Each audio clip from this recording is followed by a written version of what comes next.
கர்த்தர் கண்ணீரை காண்கிற கர்த்தர். ஆண்டவருடைய பிள்ளையே, இது நடக்காதுன்னு உங்களுக்கு ரிசல்ட் வந்துருச்சு, இது முடியாதுன்ற ரிசல்ட் உங்களுக்கு வந்துருச்சு.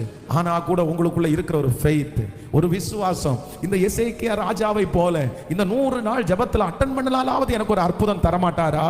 கர்த்தர் தரமாட்டாரா?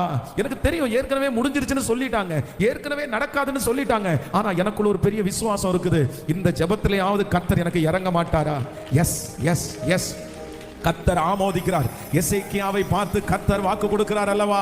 ஆமென் ஆமென். உன் விண்ணப்பத்தை கேட்டேன், உன் கண்ணீரை கண்டேன். உன் விண்ணப்பத்தை கேட்டேன், உன் கண்ணீரை கண்டேன். உன்னுடைய நாட்களிலே 15 வருஷத்தை உனக்கு கூட்டி கொடுப்பேன் என்று வாக்கு கொடுத்த அந்த தேவனாகிய கர்த்தர் சொல்லுகிறார்.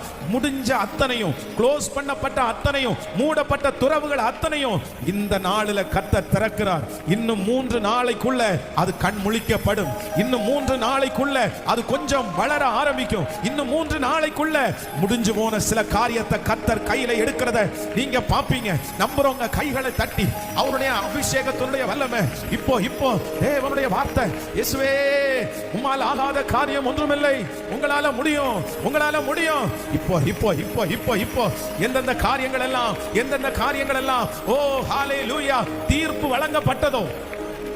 வழங்கப்பட்டதோ அந்த தீர்ப்புகளை மாற்றி எழுதுவீராக. அந்த தீர்ப்புகள் மாற்றி எழுதப்படட்டும். இயேசுவின் நாமத்தில் அந்த தீர்ப்புகள் மாற்றி எழுதப்படட்டும். நீங்க ஜெபம் பண்ண கர்த்தருடைய மகிமை ஊற்றப்படட்டும். கண்ணீரை காண்கிற தேவன், விண்ணப்பத்தை கேட்கிற தேவன், எசேக்கியாவுடைய கண்ணீரை கண்ட தேவன். ஹalleluya ஹalleluya ஹalleluya ஹalleluya. Thank you Jesus. 3 நாளைக்குள்ளே முடிந்து போனதை, தீர்ப்பு கொடுத்ததை கூட மாற்றுகிற என் தேவனாகிய கர்த்தர். ஹல்லேலூயா.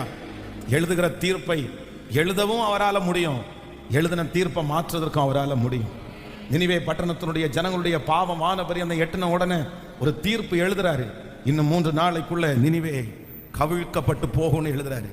ஆனா அந்த ஜனங்கள் எல்லாரும் போய் முழங்கால் படியிட்டு எல்லாரும் உபவாசத்தை அறிவிச்சு ஜெபம் பண்ணும்போது கர்த்தர் சொல்றாரு, வலது கைக்கும் இடது கைக்கும் வித்தியாசம் தெரியாத ஜனங்களுக்கு நான் இறங்காம இருப்பேனோ? உங்கள் பேரிலே எழுதப்பட்டிருக்கிற தீர்ப்புகளை கூட அவரால் என்ன பண்ண முடியும்? இந்த 100 நாள் ஜெபம் தீர்ப்புகளை மாற்றி எழுதும். சில நேரத்தில் ஆண்டவரே எழுதின தீர்ப்புகளை கூட கர்த்தர் அவருடைய இரக்கத்தை காண்பிச்சு மாற்றி எழுதுறதுக்கு கர்த்தர் வல்லவரா இருக்கிறார்.